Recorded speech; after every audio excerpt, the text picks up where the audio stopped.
I got this feeling I can't describe. This magic in the air, the world has come alive. And when I see you, you make my pulse rise. I never knew that I could be so hypnotized. There's something in your touch, baby, the way your body's moving me. And I don't know where this soul will go. Oh, nobody. Welcome to the Metabolic Makeover podcast. I'm your host today, Denise Guyan, and we're going to talk about metabolism today. You picked an awesome show to take part in. I am going to blow your mind with some newest research on metabolism and what we have all gotten wrong over the past few decades.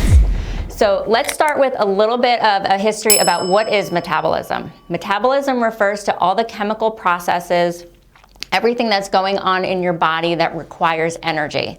Where does that energy come from? It's coming from the food we eat. So the food we eat is the fuel for all of these processes to take place. When we talk about metabolism, usually we talk about what your resting metabolism is, and then what is your total energy expenditure. So your resting metabolism, sometimes referred to as BMR or basal metabolic rate, is the rate of calories or the rate of energy that is needed to function for a person all day long without any extra activity. So if you were to lay in bed all day, you would still require energy to breathe, for your heartbeat, for your digestion, for your skin, your organs, and everything to function properly. That amount of energy is your resting metabolic rate. Now, obviously, we all have different jobs and different lifestyles, but all of the energy that is required for our lifestyle is then added to that to give you a total energy expenditure. So if you have a sedentary lifestyle, you probably will not need as much energy as somebody that maybe is out in the field as a construction worker, an elite athlete, somebody that is constantly working, constantly moving. Also, the size of your body and the composition of your body are going to make a difference in how much energy your body requires. So with all that being said, I'm going to start you off with the first myth that a lot of us are getting wrong about metabolism. Stay tuned.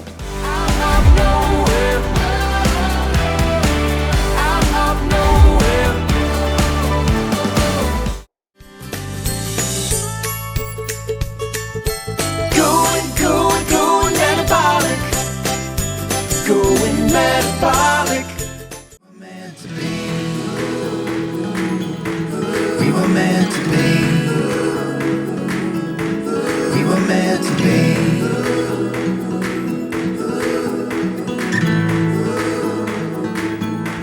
We were meant to be.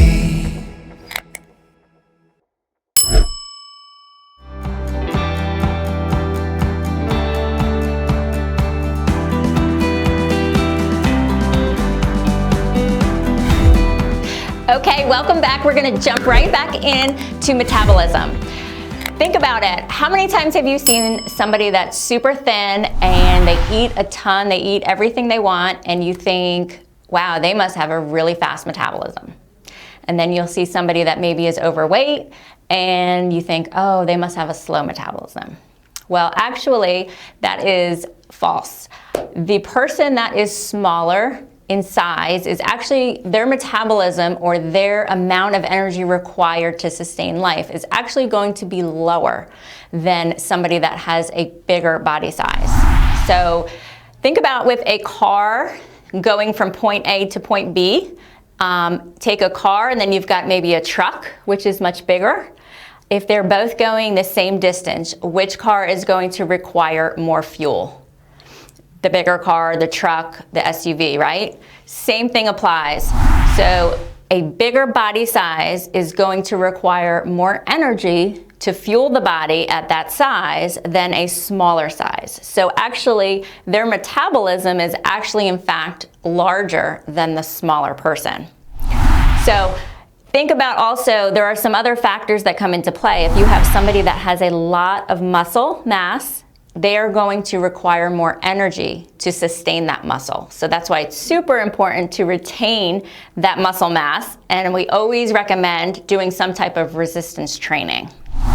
Also, think about that car or SUV. If it runs out of fuel, runs out of gas, what's gonna happen? It's gonna break down, it's not going to move as properly. The same thing is gonna happen with the human body. If you're not giving it the proper fuel or the right amount of fuel, it's going to break down. And so what can happen with people is they're not taking in enough energy and they're gonna start to lose muscle, and they can also then lose body fat. But you want to make sure that you have that proper fuel for the car and the proper fuel for your body. Okay, stay tuned because we are going to come back with a super surprising study that was recently done, and it completely contradicts all of the information we had previously thought was true about metabolism.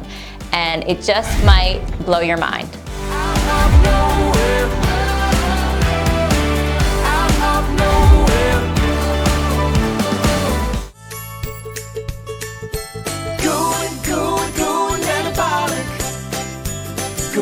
Metabolic.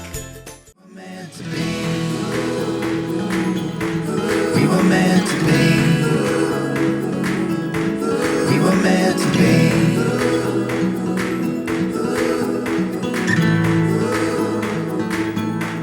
We were meant to be.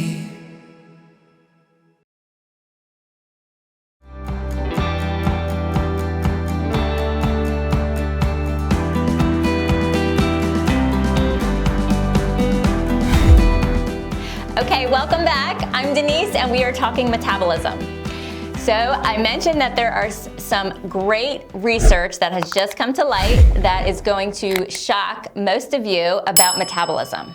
So it was previously believed that metabolism changed throughout life. We thought that in pregnancy, puberty, menopause, all these different changes of life, that your metabolism was affected. And I know most of you, myself included, were under the impression that as we age, our metabolism was slowly dropping. However, new research is showing no evidence to support that.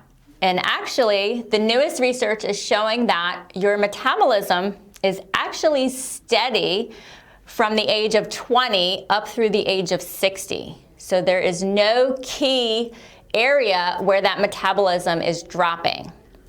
It is shown that your metabolism is highest at 0 months through 12 months of age. So as a baby is growing, that is when the metabolism is at its peak. Once that baby hits 1 year old, from 1 to 20, it starts to very slowly go down up until age 20. At age 20, it levels off and the metabolism stays approximately the same until about 60 years of age, at which point it then begins to drop very slowly from 60 years up and on. So with that new research, what is happening? So instead of thinking, well, my metabolism is just dropping, there's got to be something else that's causing people to gain weight later in life. So could it be stress? Could it be lack of activity? People are eating more, people are drinking more. Maybe it's certain autoimmune diseases. I think it's more of a complex issue and probably a combination of many of these things, but it is definitely something that we need to look further into. But there are definitely things that you can do on your own to help keep that metabolism from dropping or boosting it up for you yourself and your body type. So some of the things that I always recommend is, number one, eating more protein.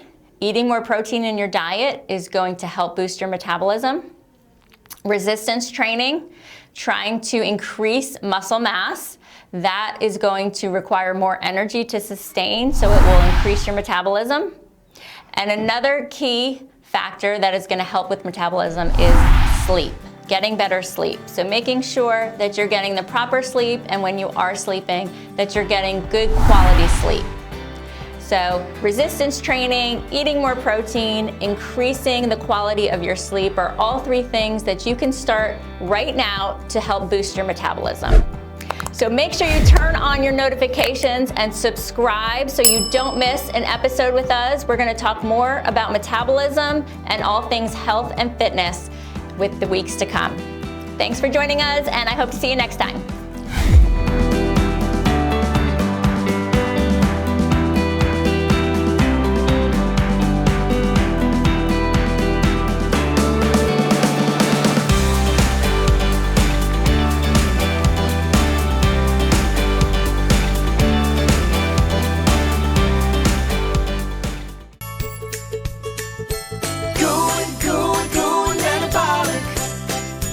Going metabolic. Meant to be. We were meant to be. We were meant to be.